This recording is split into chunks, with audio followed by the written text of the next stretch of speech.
Hello everyone. इस video में हम करेंगे class 7 chapter number 1 rational number brain teaser का question number 4। Arrange the following rational number in descending order. ये जो आपको रैशनल नंबर दिए गए हैं, आपको इनको किस में लिखना है? डिसेंडिंग ऑर्डर में लिखना है। ठीक है, तो अब देखो ये वाला क्वेश्चन, पहले तो आप इसको स्टैंडर्ड फॉर्म में लिखो। यहाँ से देखो मेरे पास है -3 डिवाइडेड बाई 10, ये तो ठीक है स्टैंडर्ड फॉर्म में ही है। -7 डिवाइडेड बाई -5, माइनस से माइनस कैंसिल होगा तो ये क्या आएगा? 7/5। 9/15, ये ठीक लिखा हुआ है। अदरवाइज चाहो तो इसको कैंसिल और भी कर सकते हो। अगर और कैंसिल करेंगे तो कितना आएगा? क्योंकि ये 3 की टेबल में दोनों ही नंबर आ रहे हैं, आप चाहो तो कैंसिल कर सकते हो, अदरवाइज ऐसे सिंपली भी लिख सकते हो। चलो लिख लो, 3 3 जार 9, 3 5 जार 15। इसको कैंसिल करोगे तो और कितना, और क्या आएगा? कैंसिल कर लो, चलो यहाँ लिख लेते हैं एक बार, उसके बाद और कैंसिल कर लेंगे।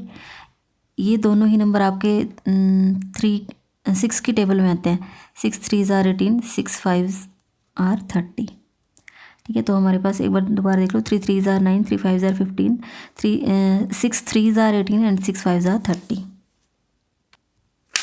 ठीक है, तो हमारे नंबर आ गए हैं -3 divided by 10, 7/5, 3 divided by 5 and 3 divided by 5। यहाँ पर ये जो आपका नंबर है इसमें माइनस दिया हुआ है, यहाँ पर माइनस और लगाना पड़ेगा। 9/-15, तो ये माइनस भी ऊपर लग जाएगा और यहाँ पर भी माइनस। एक चीज़ आप ये ध्यान रखना कि जो रैशनल नंबर जहाँ लिखा गया ना उसको फिलहाल अभी वहीं लिखते जाओ, इधर उधर ऑर्डर मत चेंज करना, क्योंकि मैंने कट वगैरह कर दिया ना। देखो ये इसको कट कर करके ये नंबर निकला है। ठीक है, अब आप यहाँ से देखो, अब ये जो डिनोमिनेटर में है 10 5 5 5, अब आपको इनका एलसीएम निकालना पड़ेगा। ठीक है, अगर आप एलसीएम निकालोगे तो कितना आएगा? हमें पता है 10 और 5 का तो बड़ा नंबर 10 है, तो यही आ जाएगा। एक ही टेबल में आ जाता है ना, 5 2 जार 10, तो जो बड़ा होता है वही आपका एलसीएम आ जाता है।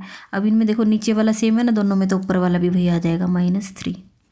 अब आप यहाँ से देखो 5 की टेबल में 10 कहाँ पर आता है? 5 की टेबल में 10 कहाँ आता है? 2 पर आएगा, तो 2 से करेंगे। 5 की टेबल में 10 आएगा तो यहाँ ऊपर 2 से मल्टीप्लाई करेंगे। 5 की टेबल में 10 आता है 2 पर, तो इसको 2 से करेंगे। 7 2 जार 14, -3 2 जार 6, 3 2 जार 6। अब मुझे लिखना है ये डिसेंडिंग ऑर्डर में। डिसेंडिंग ऑर्डर क्या होता है? पहले सबसे बड़ा नंबर आएगा। ठीक है, डिसेंडिंग ऑर्डर में जब हम स्टेयर चढ़ते हैं, हम ऊपर से नीचे की तरफ स्टेयर्स पे आते हैं, तो सबसे पहले बड़े नंबर की सीढ़ी आएगी, फिर छोटी छोटी छोटी। ठीक है, अब आप यहाँ से देखो, ये दोनों तो नेगेटिव नंबर है ऑब्वियसली, ये तो कैसे हैं? छोटे हैं। तो अब मुझे सिर्फ ये 14 और 6 है, इसमें देखना है कि कौन सा बड़ा है। 14 और 6 में सबसे बड़ा कौन सा होता है? 14। तो सबसे बड़ा नंबर इनमें से कौन सा है? 14 वाला आएगा, तो यहाँ पर इस पर मैंने फर्स्ट लिखा। ठीक है, अब ये दोनों तो नेगेटिव, अभी नहीं देखना इनको, ये दोनों पॉजिटिव थे, तो ये सबसे बड़ा नंबर है 14, उससे छोटा नंबर कौन सा होगा? 6, तो सेकंड नंबर पे ये लिखा जाएगा। अब ये 2 रह गए हैं। ठीक है, अब ये 2 रह गए हैं नेगेटिव वाले। अब आप बताओ -3 और -6 में कौन सा बड़ा होता है? -3 बड़ा होता है। ठीक है, तो ये थर्ड नंबर पर आएगा और ये फोर्थ नंबर पर। तो हम यहाँ लिख रहे हैं डिसेंडिंग ऑर्डर। ठीक है, अब आप यहाँ से देखो, सबसे पहले नंबर पे ये 1 वाला, इसके ऊपर देखो, आपको तो जो रैशनल नंबर क्वेश्चन में ना उनमें से आंसर देने होते हैं। तो 1 के ऊपर सबसे ऊपर कौन सा है? -7/-5। तो सबसे पहले लिखा जाएगा -7 डिवाइडेड बाई -5। सेकंड नंबर पे ये वाला है, इसके ऊपर कौन सा है? 18 डिवाइडेड बाई 30। थर्ड नंबर पे हमारे पास है -3, उसके ऊपर है -3/10। और फोर्थ नंबर पे ये -6 वाला मीन्स 9 डिवाइडेड बाई -15।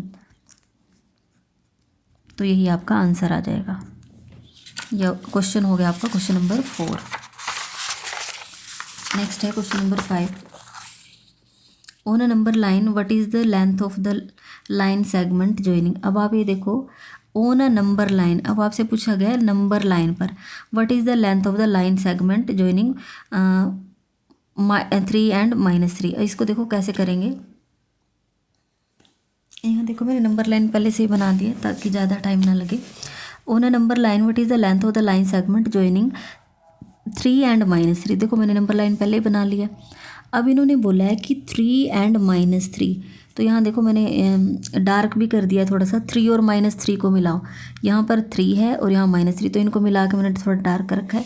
अब मुझे इनकी लेंथ बतानी है। ठीक है, लेंथ कितनी आ जाएगी। तो अब आप यहाँ से देखो, आप यहाँ क्योंकि यहाँ तो देखो, यहाँ तो कंप्लीट इंटीजर ही है ना, देखो कोई बाय वाला रैशनल नंबर नहीं है, तो सिंपल आप इनके बीच का स्पेस काउंट कर लो। ये जो जैसे 0 से 1 होता है, ये 1 यूनिट का डिस्टेंस रिप्रेजेंट करता है, ठीक है, एक डिस्टेंस। तो ऐसे ऐसे कितने डिस्टेंस है, 1 2 3 4 5 और 6, तो इसकी यहाँ पर की लेंथ कितनी आ जाएगी, 6, ठीक है। और यूनिट्स लिखना ज़रूरी है, क्यों, क्योंकि देखो मैं आपको यहीं से बता देती हूँ, यहाँ पर इस वाले क्वेश्चन में मैंने यूनिट बहुत छोटी ली हुई है, 1 सेंटीमीटर के अप्रोक्सीमेट, ठीक है। लेकिन इस वाले क्वेश्चन में देखो मैंने 0 के बाद 1, यहाँ गैप ज़्यादा है। नंबर लाइन पे रिप्रेजेंट करते हुए हमें कोई ये नहीं होता कि आपको यहाँ पर स्केल का यूज़ करके सिर्फ जितना 1 सेंटीमीटर का डिस्टेंस होता है उतने उतने ही कट लगाने। आप चाहो तो देखो, चाहो तो आप इतने बड़े गैप को देखो, यहाँ इसको 0 लिख दो, इसको 1, इससे बड़ा कर लो, उसमें कोई ये नहीं होता है, मतलब बस गैप इक्वल होने चाहिए, ठीक है। तो यहाँ पर 6 यूनिट आ गई।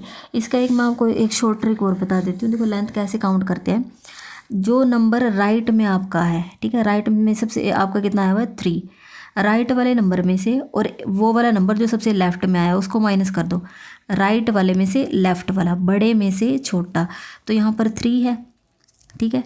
इसमें से क्या माइनस कर दो, जो बिल्कुल लेफ्ट में है, -3, राइट वाले में से लेफ्ट वाला माइनस किया, दोनों को ब्रैकेट में लिखा और माइनस करना था तो बीच में -3 ऐसे आएगा। जब ब्रैकेट ओपन होगी तो क्या आएगा, माइनस माइनस क्या बन जाएंगे, +3, 3 + 3 करेंगे तो कितना, 6। तो आपकी लेंथ कितनी आई है, 6 यूनिट। नेक्स्ट है सेकंड पार्ट, लेकिन नंबर लाइन पे बताना है तो मैं आपको नंबर लाइन की हेल्प से भी बता रही हूँ। अब यहाँ बताओ 1/2 एंड -1/2। यहाँ से देखो आप पहले मैंने नंबर लाइन बना रखी है 0 1 2 और -1। अब आप ये बताओ 1/2 कहाँ पर लाई करेगा, ठीक है, 1/2 कहाँ पर लाई करेगा। आप चाहो तो देखो, आप चाहो तो ऐसा भी कर सकते हो, जैसे आप रिप्रेजेंट नहीं करते हो, आपके पास क्वेश्चन आता है कि represent 1/2 on number line, represent -1/2 on number line, पहले वही नंबर लाइन बनाओ और उनको रिप्रेजेंट कर लो। अब देखो नीचे 2 आया हुआ है ना, नीचे कितना आया हुआ है, 2 आया हुआ है, तो मतलब 1 यहाँ 0 और 1 जो पूरी बड़ी यूनिट है इसके 2 इक्वल पीस करना है, मतलब मैं बीच में एक ऐसे निशान लगाऊंगी, ठीक है, ऐसे यहाँ से यहाँ इनके बीच में भी एक निशान लगाऊंगी, इनके बीच में भी एक निशान लगाऊंगी, तभी तो 2 पीसीज होंगे ना। देखो 0 से 1 आपके 2 पीस आपको नज़र आ रहे हैं, नहीं आ रहे हैं, एक पीस यहाँ तक का और एक यहाँ तक का। अब आप बताओ यहाँ से 0 के बाद ये मैं इनको ऐसा करती हूँ, मैं ऊपर लिख देती हूँ, ये 0, ये 1, ये 2 और -1, नीचे वैसे ही लिख देती हूँ जैसे हम रिप्रेजेंट करते थे, 0 1 2 3 4 ऐसे ही रिप्रेजेंट करते थे ना। इधर कैसे करते थे, -1 -2, सबके अपोन में 2 है तो 2 लगाते थे, बाय में 2 लगा दो सबके, है ना, 0 के भी लगा दो। 0/2 भी 0 ही होता है, 2 को 2 से कैंसिल करेंगे 1 आ जाएगा, 4 को 2 से कैंसिल करेंगे तो 2 आ जाएगा, 2 1s are 2, 2 2s are 4, यहाँ से करोगे तो 2 1s are 2 तो -1, ठीक है, या आपको मैं बहुत बार करा चुकी हूँ। अब आप इसमें से देखो, आपको 1/2 और -1/2 के बीच की लेंथ देखनी है। 1/2 देखो कहाँ पर है, ये रहा, मैं डार्क कर देती हूँ जिससे थोड़ा सा आपको देखने में आसानी हो, और -1/2 मतलब ये रहा, ठीक है, इनके बीच की लेंथ कितनी आएगी, ठीक है। अब मैं आपको बताती हूँ कैसे आएगा लेंथ, ठीक है। लेंथ काउंट करते हुए नीचे तो ये देखो नीचे तो आप देखो आपने मतलब बड़ी यूनिट के ये 0 ये 1 इसके बीच के कितने पीसीस किए थे, 1 2, तो नीचे तो वो लिखा जाएगा जितने पीसीस हुए हों, ठीक है। अब आप यहाँ से देखो -1/2 और 1/2, यहाँ से यहाँ तक जाओ, कितनी बार आप छलांग लगाओगे, 1 2, तो कितना लिखा जाएगा 2, कैंसिल करो, 2 1s are 2, 2 1s are 2, तो लेंथ कितनी है 1। एक और मेथड मैंने आपको इसका ये सिखाया था कि आप जो राइट वाला नंबर है, यहाँ देखो ये 1/2 है, एक नंबर यहाँ है और एक नंबर यहाँ, तो राइट वाले नंबर में से लेफ्ट वाला माइनस कर दो, 1/2 में से 1/2 माइनस कर दो, 1/2 में से -1/2 को हम क्या कर देंगे माइनस, तो क्या आएगा 1/2 माइनस माइनस प्लस 1/2, हाफ और हाफ कितना होता है, हाफ रोटी और हाफ रोटी कितनी हो जाती है, एक नहीं बन जाएगी, तो लेंथ कितनी आ जाएगी 1।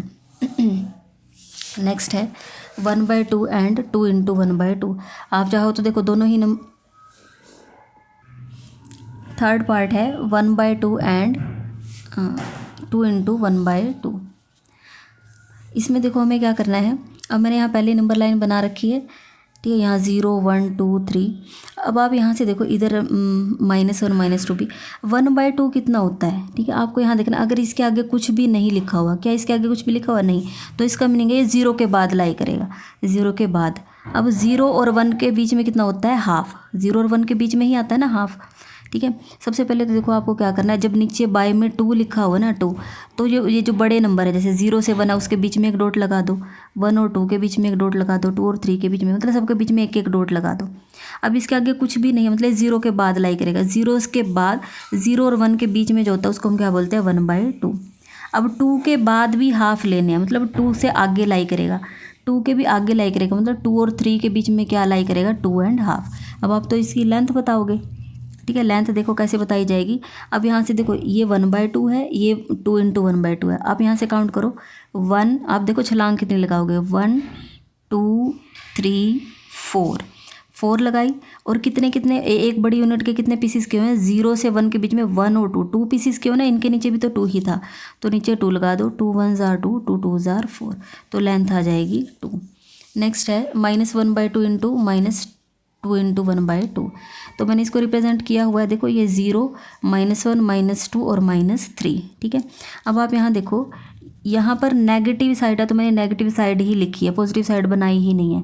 अब इसके आगे देखो, जब आपकी मिक्स फ्रैक्शन होती है, जैसे इसके आगे तो 2 आया हुआ है, ये 1/2 के यहाँ पर कुछ नहीं लिखा हुआ ना, तो मतलब ये 0 के कहाँ लाई करेगा, लेफ्ट में। 0 और -1 देखो हाफ है, लेकिन नेगेटिव साइड है, मतलब 0 और 1, लेकिन नेगेटिव साइड लेना है। 0 और 1 के बीच में कितना आता है, हाफ। और क्योंकि माइनस का है तो इधर लेफ्ट साइड लाई कर देगा, -1/2। और यहाँ पर है -2 × 1/2, मतलब -2 से भी लेफ्ट में लाई करेगा। -2 और -3 के बीच में कितना लाई, देखो 2 और 3 के बीच में कितना आता है, 2 × 1/3 आता है। 2 × 1/2 का मीनिंग कितना होता है, 2 तो पूरे हैं और 1/2 को हम 0.5 लिखते हैं, ठीक है, 2.5। तो 2 और 3 के बीच में लाई करता है ना 2.5, 2 और 3 के बीच में लाई कर देगा 2.5, और उसी को हम 2 × 1/2 बोलते हैं। अब आपको तो लेंथ बतानी है, लेंथ बताने के लिए देखो बाय में तो क्योंकि इनके नीचे भी 2 लिखा हुआ तो हम 2 ही लिखेंगे। अब यहाँ से काउंट करो कितनी छलांग लगाओगे, 1 2 3 4, तो 4 आएंगे, तो लेंथ हो जाएगी 2 1 * 2 2 2 * 4, 2 यूनिट्स। सबके पीछे यूनिट्स लगा लेना, ठीक है। यहाँ पर आपका क्वेश्चन नंबर 3 हो गया है। अगर आपको वीडियो अच्छी लगी है तो आप वीडियो को लाइक करें, मेरे चैनल को सब्सक्राइब करें और अपने फ्रेंड्स के साथ शेयर ज़रूर करें। कहीं पे भी कोई डाउट हो तो कमेंट करके पूछें। इस चैप्टर की जो PDF है उसका लिंक और मेरे टेलीग्राम चैनल का लिंक मैं आपको डिस्क्रिप्शन में दे दूँगी, आप वहाँ से हेल्प ले सकते हो। Thank you so much.